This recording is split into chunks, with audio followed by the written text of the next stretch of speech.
Hello, everyone, and welcome to the back nine and the conclusion of the 2023 Big Arm Challenge presented by the Desert Flyers. Catching all the action out here. Yeah, I had to use that one twice, guys. Connor Rock on the chase card, having a great round so far, along with Mason Hults. Joining them is Kade Filimoehala, and wrapping out the card, Anthony Barela, also having a solid front nine.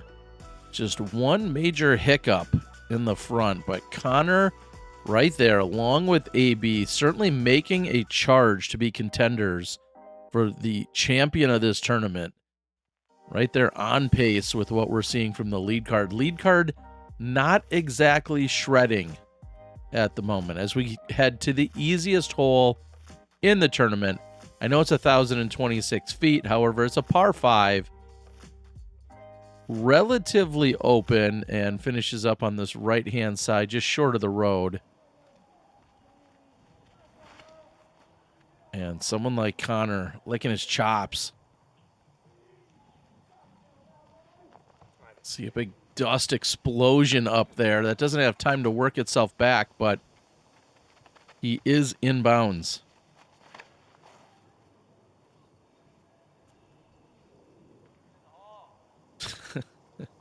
All right. Let's get in the whole talk. That's a little crazy here on 1,026 footer, but big drive there by AB. We saw Barela eagle this in round 1.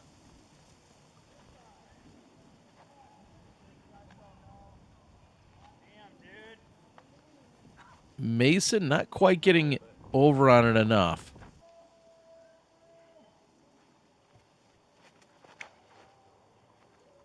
Kade, no slouch in the distance department either.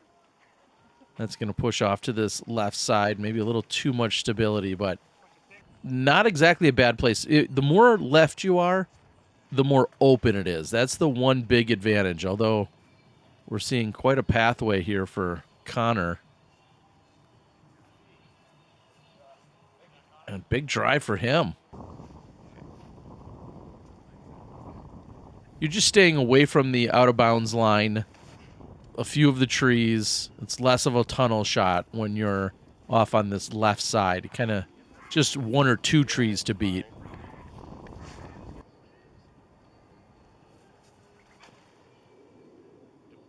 Kade. Now, if we were seeing it at the Memorial or the Shelley Sharp layout, Kade would have been out of bounds. Probably Mason as well, as they would have been over in that other fairway, normally the fairway of, I guess, 14. And, just a little putter Luno approach there for AB on the 1,026 footer.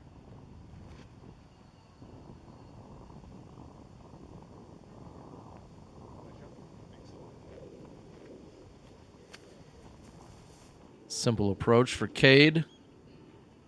Mason with his third.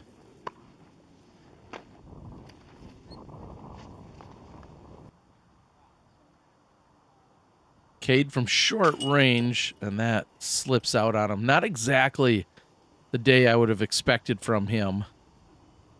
Comes in with a 980 rating.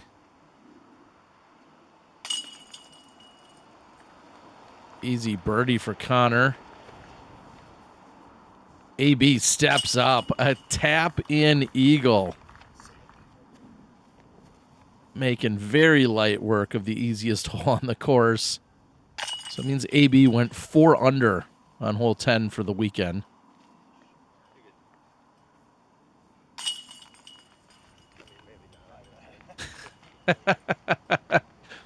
AB pauses and Mason admits that maybe he's not quite as solid as he should be, but that looked like a good putt to me as we head from the easiest hole on the course to the toughest hole on the course. 405 feet. Distance isn't the issue here. It's this little, pond, lake thing, along with the sidewalk on the right. In fact, I don't know which one's worse. Obviously, out in the lake, you less chance of getting your disc back. Barela chuckled as he drilled the Mando pole first round. What? smashes the pole again second round and somehow stays in bounds. And good distance at that. Like, a drive you're not even upset with where it landed. It's in bounds, which is way more than what we can say here for Connor. I do like, though, if you're going to go out of bounds, go OB way deep, way up the fairway. Because if you do this, you're not progressing really anywhere. I mean, he's walking 30, 40, maybe 50 feet up. But that's it. So if you go OB way up by the basket. Definitely a threat for Kade, and that's exactly what he's going to do. Not exactly next to the basket, but he does get good distance first. And now this is just the worst, most daunting shot there is. You're still way back here. What a shot! Mason, incredible recovery shot. That should be a bogey. AB is going to go with the jumper. He'd be ecstatic to walk away still with a 3. To tag the pole the way he did, and now to still possibly have a 3. Oh no, Connor gets aggressive, and that's going to actually just squibble into the water.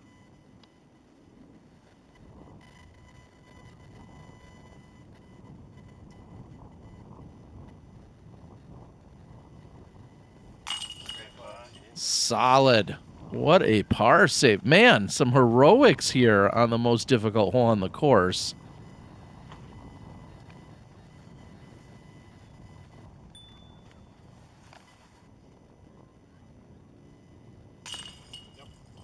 You're not mad with that bogey. After going OB back as far as he did to still get up and down and save bogey, and I'm mad about that. AB is going to tap in for the par. And that's going to pick up significant ground on most players, if not all players. This averaged 4.31. So a stroke and a third over par. You know how many birdies there were? 0. 0 birdies. Brutal. In fact, 21% of the field had double bogey or worse. Ouch. As we head to 12, 558 feet. Landing just past these trees, those 2 trees on the left, is a good spot to be. And then you're still going to have this precarious green with a slope. AB switching up the game plan. First round, we saw him go backhand roller and put it to within 80 feet of the pin, but he rolled up and out of bounds. So, interesting to see him change it up. Connor, 5 under for the round. AB, 5 under for the round.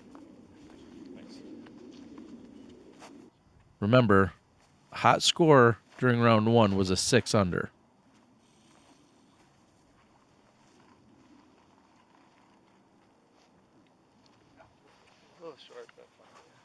Easily clearing the fence.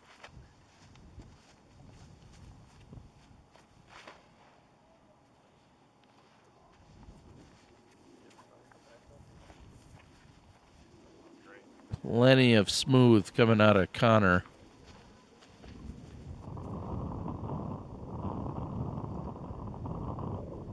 Wind continues to be a factor, and this needs to check up. It's going to do just that. It catches a little more edge. You could go OB way out to the right-hand side and out of bounds up there, but it's going to be safe. Mason needing this to sit, and he does.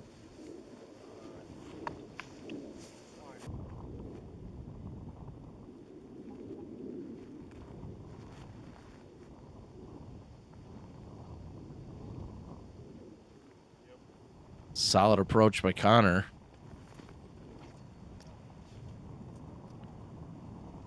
A little lead card action come flying in there as AB's waiting. Clearly an out-of-bounds throw. You've already actually seen that throw, I bet. So AB with just the easiest of chip shots.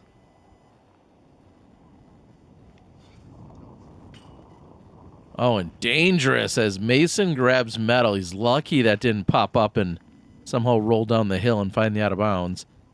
We saw a great putt by Kade a few minutes ago on the previous hole. This one, he says, I'm just going to lay it up, put it right next to the basket, be content with a par.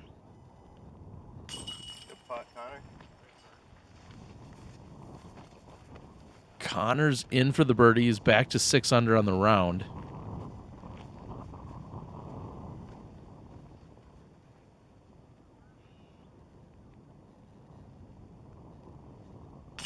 And AB also 6 under for the round. 2 back of Connor's overall score.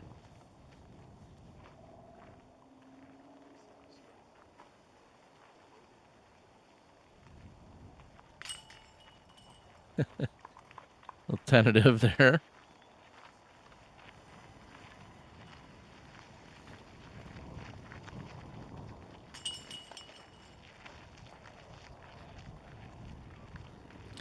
I've thought about closing out or eliminating the tap-ins.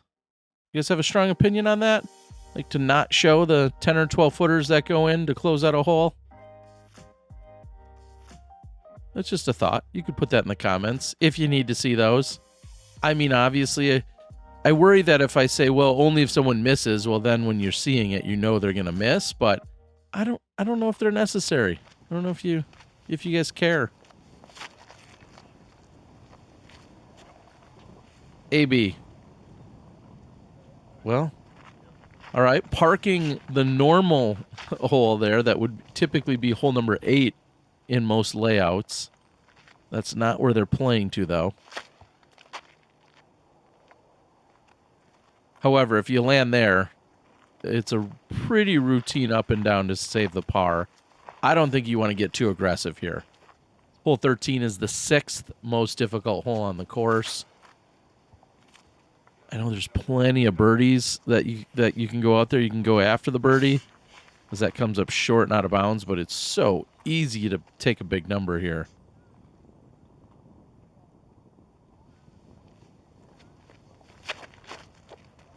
Well, that's launched up much higher than I think we were anticipating.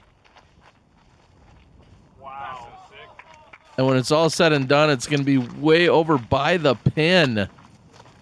Sorry, I think he faked out Spicy Boy, the camera guy, on that one, going with the high hyzer as opposed to the line drive over. And Kade playing from the very difficult drop zone.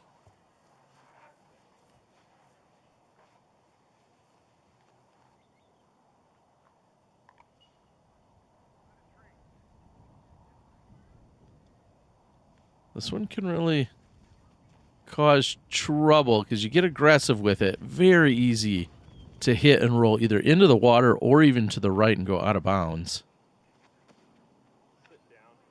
Oh, and Kade gets the nose up.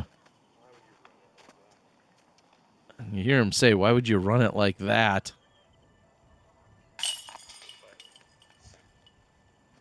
So no harm, no foul. Connor walking away with the par. This played at 3.67.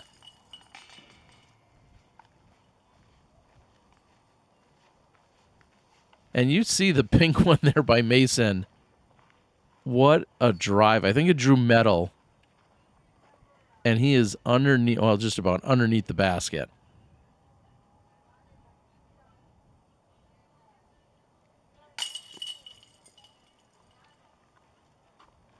And Kade's struggles continue.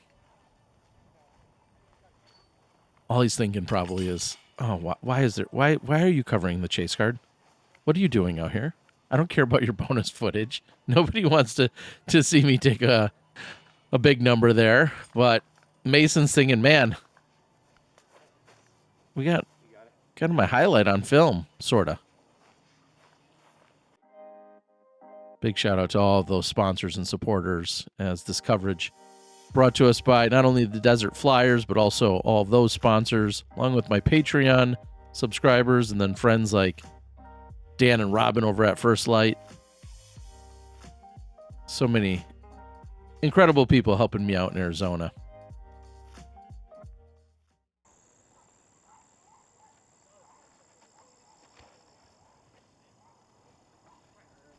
Mason has the honors. It's a heavy enough turn. It fights back and well inbounds. Good shot for Mason. I'm not sure that Mason has quite enough to go after this pin in terms of just the raw power, but he's put himself in perfect position to get the 3. AB goes way up top. And AB will have a long jumper for Eagle.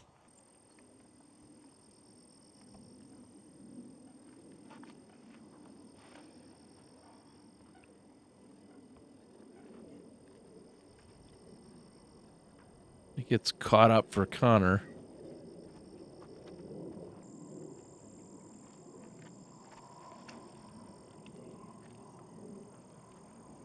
Oh, I like this.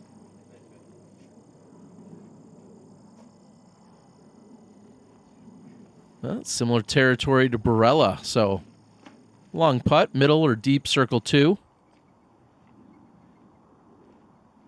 And I believe Connor was up in the tree. So he gets to mark it directly below.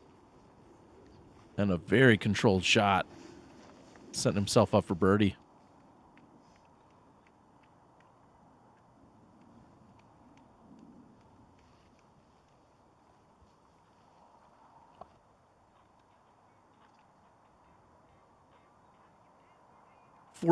Playing on, well, I was going to say playing on the easier side.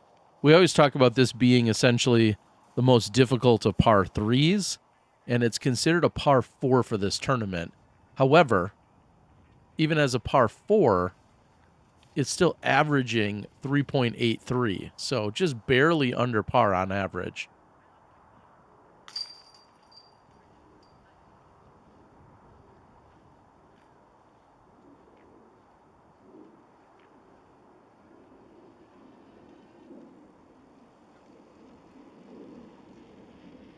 Kade trying to claw back to even. And he'll do just that with the birdie here. 44% of the field did birdie this.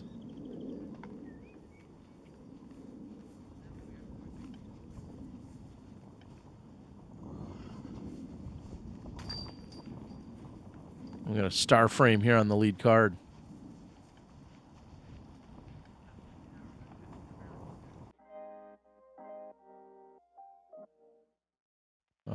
I would, of course, personally invite you guys all to the island of Samui, second largest island of Thailand. A couple of courses there on the island. Looks like there's going to be a little ace race course that's on an island just north of there that I'm going to be checking out in 2024.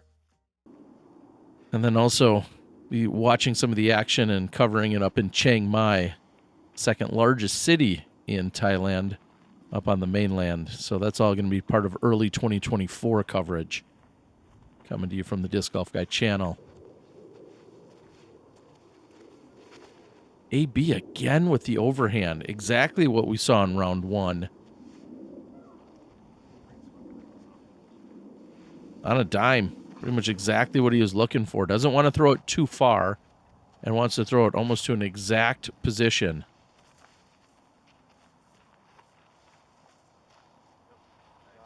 And Connor executes the backhand perfectly.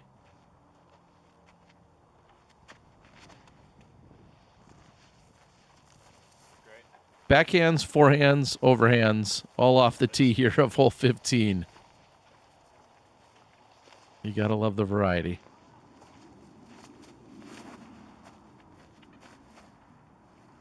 This has got to be at least 450 to the pin. And he doesn't get it quite all the way there, but more importantly, it's safe. So you a little more than 400, and he's safely on the green. AB, forehand. Can't reach it. Wow, and AB, thankful for the spotter up there saying, hey, you actually did cross over, and with that, you'll be able to take it from there, which, big break for AB, that we had a spotter there in the right spot to make that call. As you see him looking up, and so, although out of bounds, same thing. He's going to get to take it from that side, so big shout out, staff and crew, volunteers, everybody, to have a spotter in that position to be able to make those distinctions. That's way off to the right.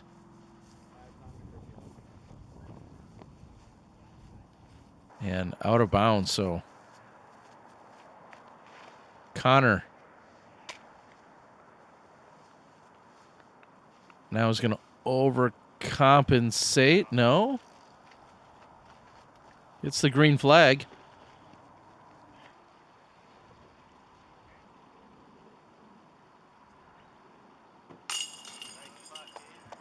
What a par save. Putt of significant length. Just to walk away with the par. Now AB about the same distance, maybe even a few feet closer.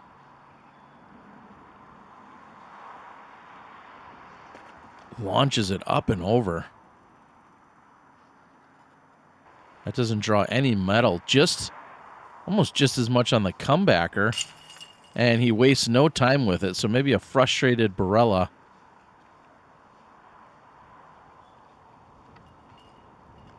So he's going to dip back to a total of 9 under. Mason. What is that? Three in a row, plus the par back on 11. But gets 13, 14, and 15 for birdie. The par on 11, it feels like a birdie. So really turning it on in this back half. Hole 16, nobody's friend. 852 feet. Playing at a stroke and a quarter over par. 1.25 over par. Second most difficult hole on the course, only to hole 11. They just got done with the third most difficult, and the fourth most difficult is 18 for them to close out on. I think I called it earlier. It's no walk in the park on this back 9. Well, I mean, I guess technically, literally it is, but you know what I mean.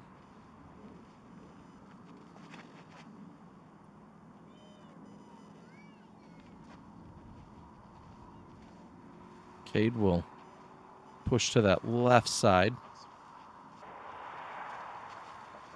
AB thinking he's run out of holes and opportunities here. You need to get something going and at worst have maybe a birdie finish, maybe even an eagle on 17.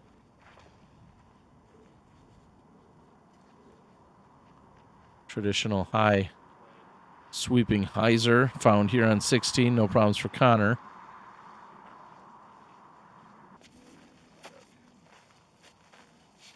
So awkward stance here that we're finding for Mason. No, it's a little too wide. Alright, I'm just gonna let it.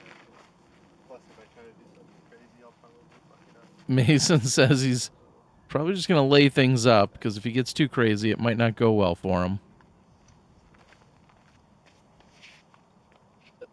The bench is cemented down. Even if it wasn't, you wouldn't be allowed to move it. Fucking bench. Yeah, I'm gonna hit one of them. I'm gonna go up the right side here. Oh, that's not bad. Yeah, thank you. That's a good one. Some significant contemplation here.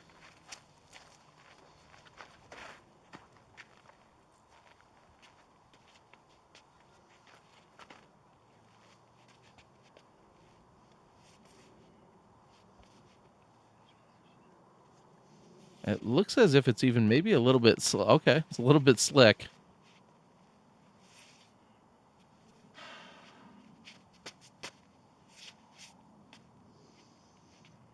Not a lot of obstacles on this course, but this is about as goofy as you could find for one.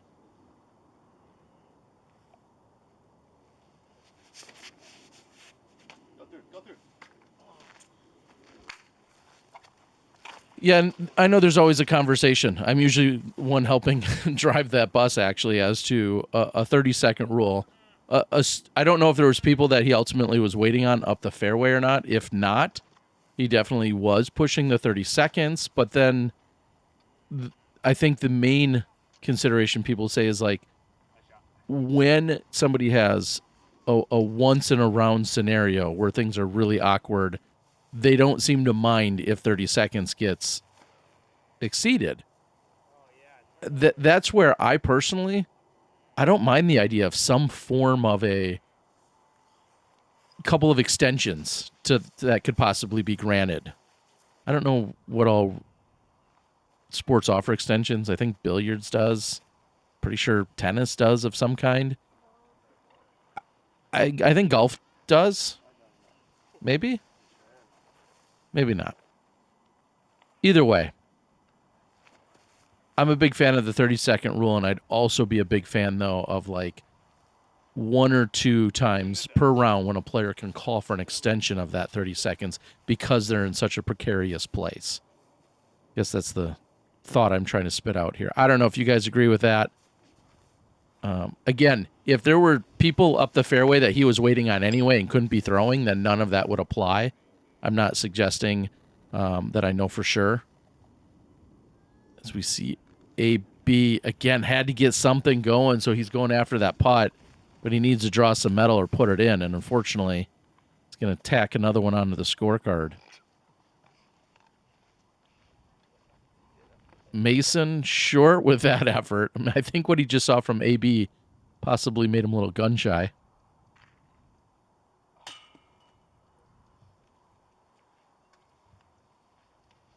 And hole 16 doing what hole 16 does.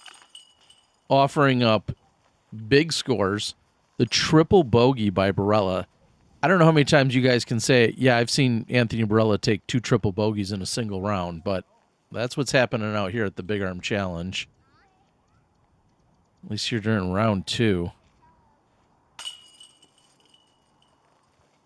Oh, that's out of bounds, but it's going to roll back in bounds. Not much is going on. I don't mean to laugh at all, but nothing currently going right for Mason on hole 16. He can bring it in up to 1 meter.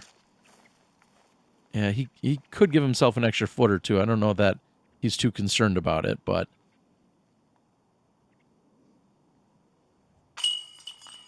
that one will fall in, and that's going to be a double bogey. So a triple bogey, a double bogey. Now we've got Kade stepping up.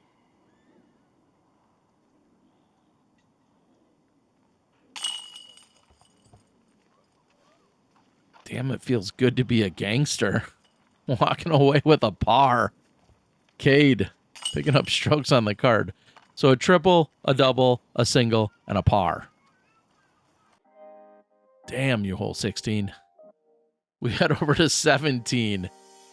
Somewhat of a soft par 4. So a little bit of reprieve possibly coming if you've got the arm for it. Just 2 holes to close out the tournament. Averaged 3.71. And I would consider this your best chance at eagle on the weekend. Because it is considered a par 4 here. Kade. Yes, please. Beautiful shot.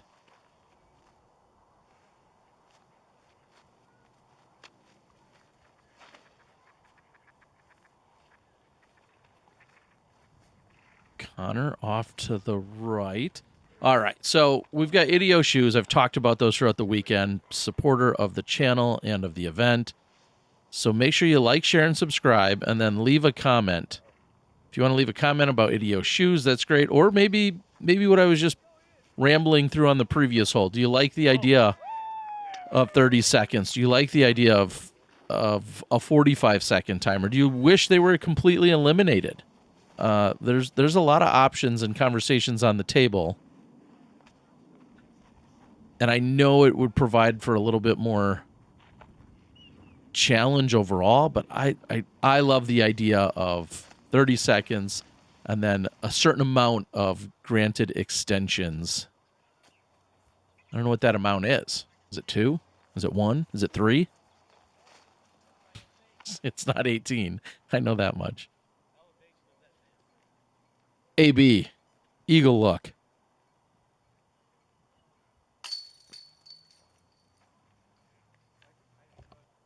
Chain tickler.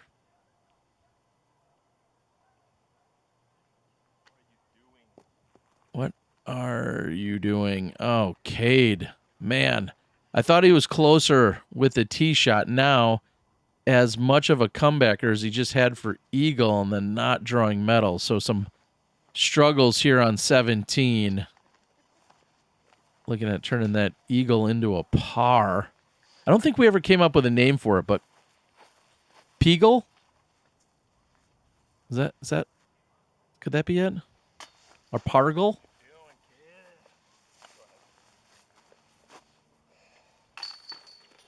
AB's in for birdie.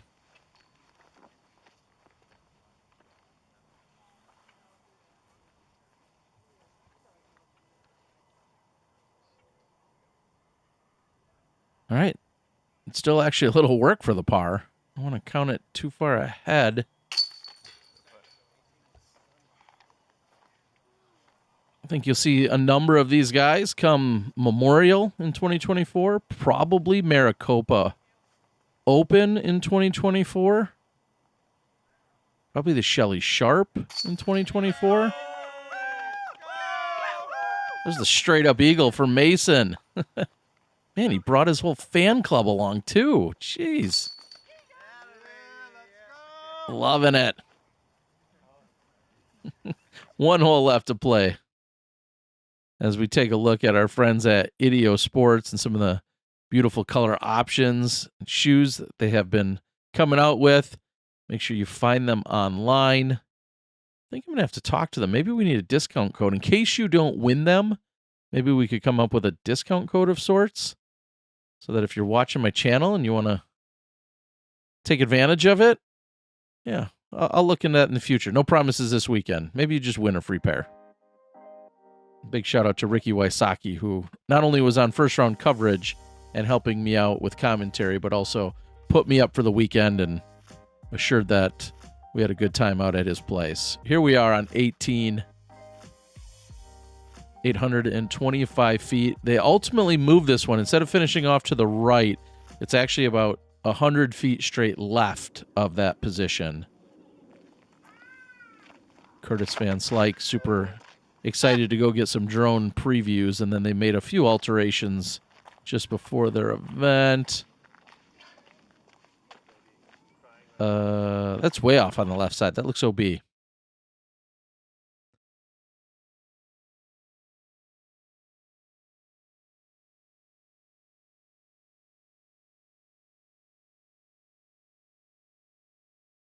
AB trying to put it way out there.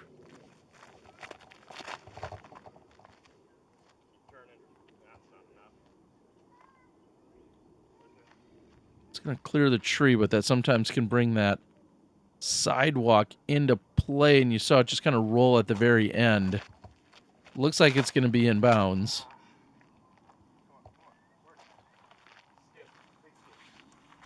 That's going to be off to the right side.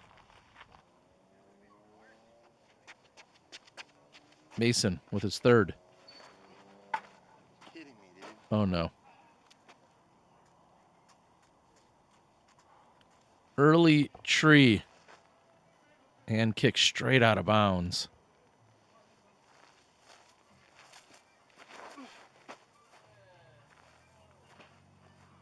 You guys are used to seeing this hole as hole number 7 being played the opposite direction in most of our layouts. So kind of different to see it get played down this way. AB putting that way out.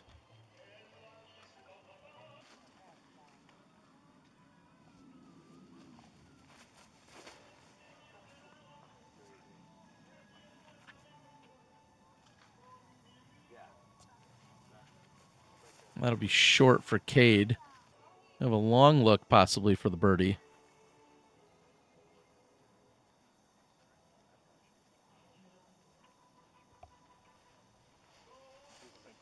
So Connor also have a long look for birdie.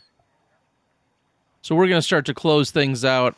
I can't say it enough. It was a great weekend here in Arizona for the Big Arm Challenge. Thank you to Tommy and the Desert Flyers for making it happen, along with a bunch of supporters that stepped up to say that you guys wanted to see coverage, and happy to bring you a little bonus action. This is the chase card.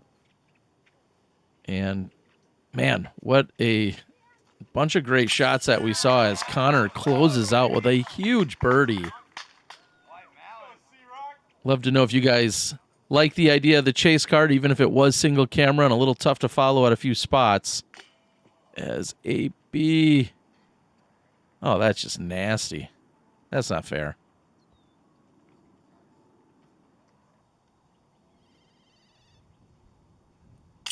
And he'll make the comebacker for the bogey. So, again, big weekend here. I'm looking forward to 2024. Hopefully, we can continue to keep coverage of the Big Arm Challenge on the schedule. Consider like, share, subscribe, do all the YouTube things. Maybe support me via Patreon if you really like lots of extra coverage. Mason's going to close out with the triple. I think we're going to be seeing more of all four of these guys, especially in this area for some events, and looking forward to that. Thank you to Spicy Boy for doing some work out there as well. Thanks to Chris Cobb. And really everyone involved continues to help me out. I'll take all the help I can get. I need it, folks. That's the Disc Golf Guys chase card coverage here of the 2024 Big Arm Challenge. You probably already saw it, but congrats to our winner. I've got an interview with him and a little more action of the lead card. So hopefully you've checked that out already, but if not, go check it out now. We'll see you guys in 2024.